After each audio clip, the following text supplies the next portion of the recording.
Hi folks, it's Double Wings. Recently I have some Canadian friends who have been complaining to me that I've been doing too many episodes in Chinese. My program's purpose is to try to educate the Chinese people to have them learn and hopefully start to fight for freedom and democracy, the rule of law. However, since being asked, I'll do an episode in English. Let's talk about Trump. Since Trump is the most talked about person for the past 2-3 years, I like to focus on Trump's current problems. His number one problem is, of course, the wall.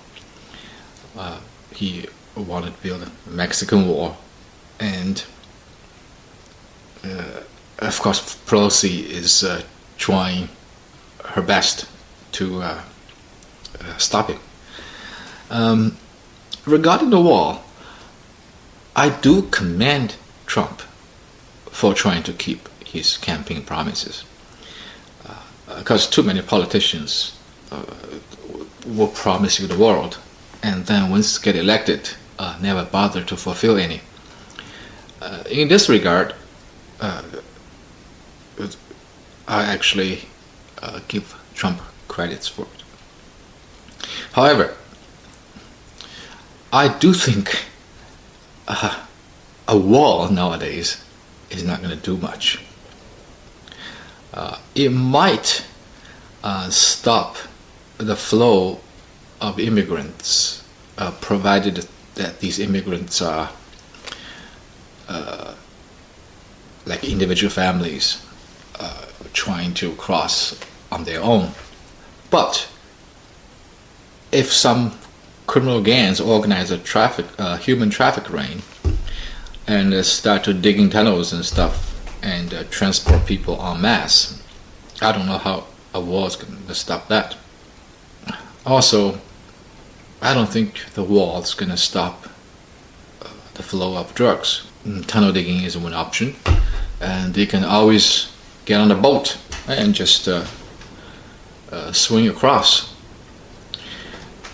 So for the wall to be effective in this regard, you really have to have numerous sensors, both above ground and underground, and also you have to have satellite GPS monitor the ocean around the border to catch any water vehicles.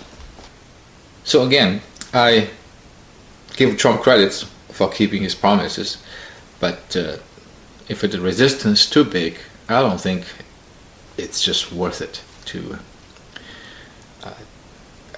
build that wall. Yeah, especially the majority of Americans don't even want it. I think it was like 70% is opposed to the wall, something like that. There is another issue on the subject of the wall. The Republicans or the conservatives in general have this fear that if you let more and more immigrants in, once they've got legal status, they're all going to tend to vote for the Democrats.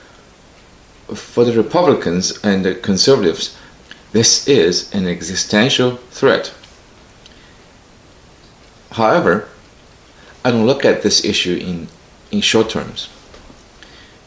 Now, if the Democrats get what they want, meaning have a porous border or open border, or whatever you want to call it. Remember, there's 1.4 billion Chinese, and the majority of them are dying to get out of China and preferably get into the US.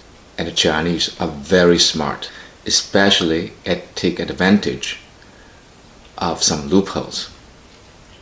So if the American government made this open border a law,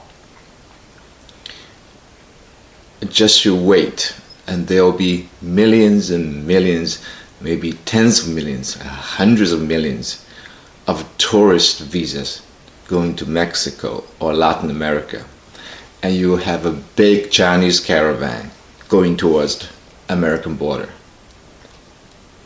And those Chinese who are dying to flee China and go into the free world, their voting pattern will exactly be like that of the Cubans.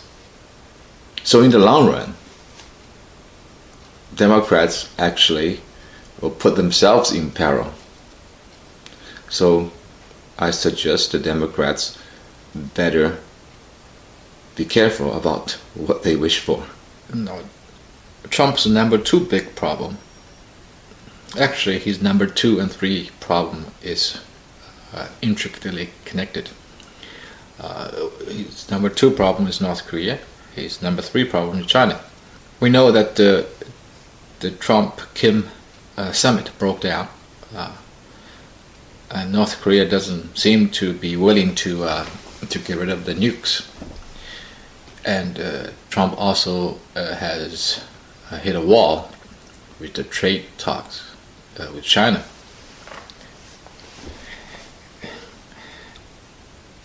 I don't know if Trump knows. I suppose he does, but I don't think most Americans know this. North Korea is a puppet state of China. I don't understand why Trump even wastes time with North Korea. You see, the UN is put very strict sanctions on North Korea. But China has been breaking these sanctions and is shipping all the goods that Kim wants into North Korea. Unless you take care of China, the North Korean problem is not going to go away. When Kim was en route to Vietnam, he took the train instead of plane, and he actually spent 2 days in China, because China is a big country. From North Korea to Vietnam, you have to basically traverse China. So he spent 2 days on a train within China. And of course you have to make stops along the way. And God knows what kind of advice has the Chinese communists been given to Kim. I suspect China has a big hand in Kim doing a turnaround on his denuke promises. So when the politicians tell you China doesn't want Korea to have nuclear power either, blah blah, it's bullshit. I bet China actually aided Korea in developing these nukes. And every time China is being pushed to the corner by whatever country in the world, most of the time US, it just tells North Korea to flex some muscles, shoot a missile or two, and to divert attention from China to North Korea. And then China will try to play the nice guy and pretending to be brokering a deal between North Korea and the US or the Europeans or whoever, and in the process try to procuring some favors from the rest of the world. For example, keeping their favored status in trade, even though China is the second richest country now. So there's no reason why the whole world still should subsidize the Chinese economy. Which brings us to the topic of U.S.-China trade. like I said before, if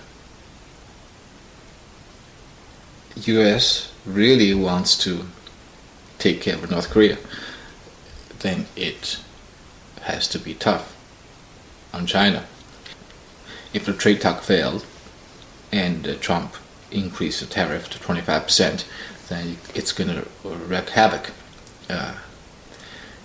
in the Chinese economy, and the Chinese communists might just fall.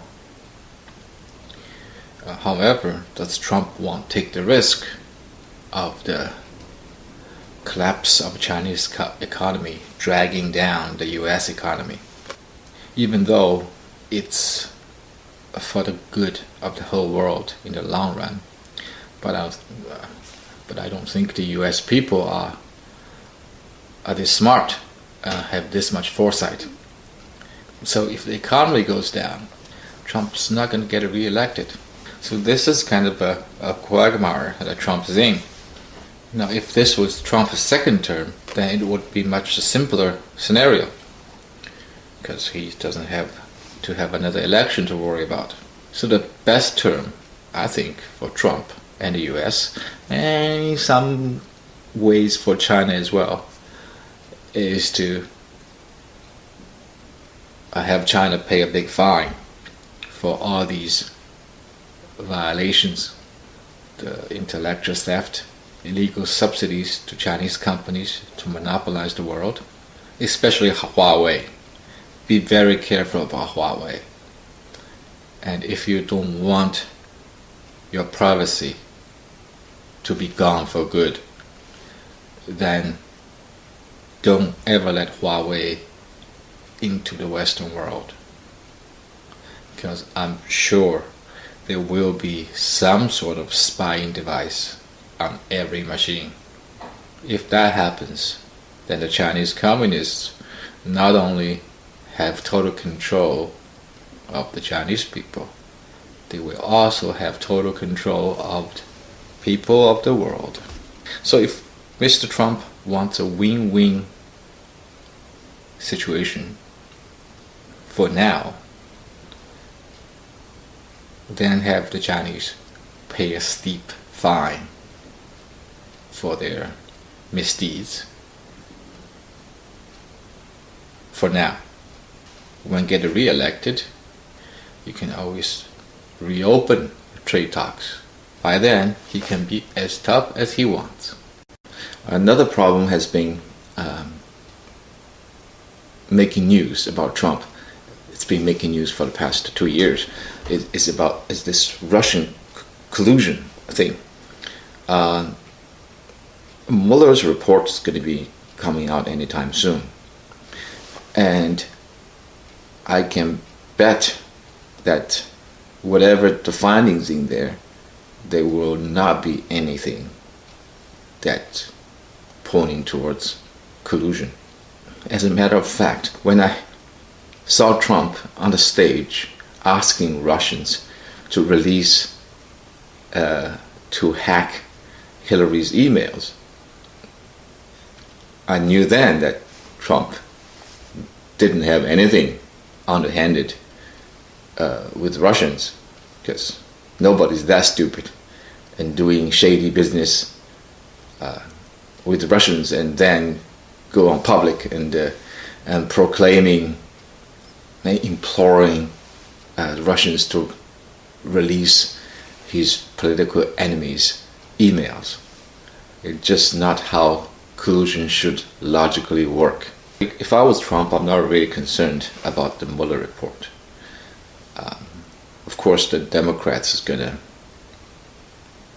twist the words in the report whatever way they want to make Trump look bad. Even in the matter of Cohen paying off those supposed porn stars for Trump,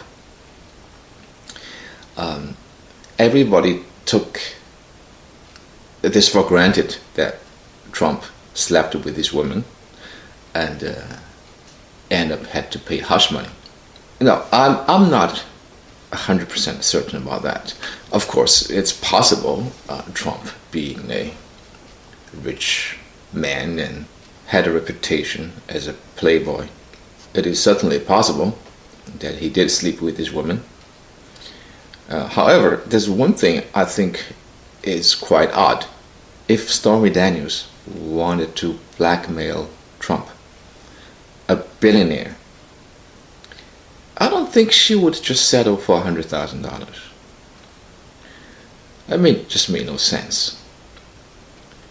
If I'm going to commit blackmailing, I might as well ask for millions, especially from a billionaire. So it's very possible that Stormy Daniels, as a porn star, is probably willing to do anything for money.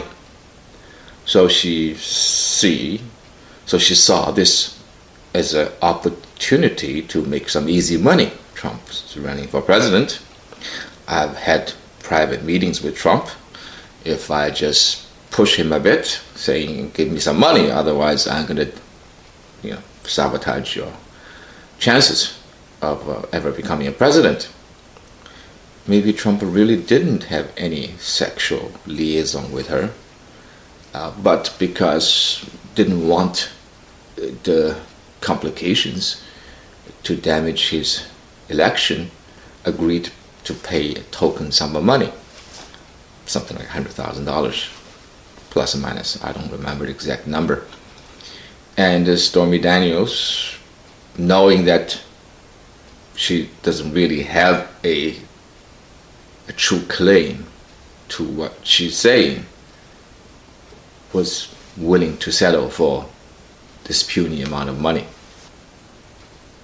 Now, on this matter, I have to say I might be wrong. Maybe Trump did sleep with her. She was just not greedy enough to ask for millions. It's possible. Well, folks, there you are. Here are my 2 cents about my opinion about the Trump presidency so far. Thank you.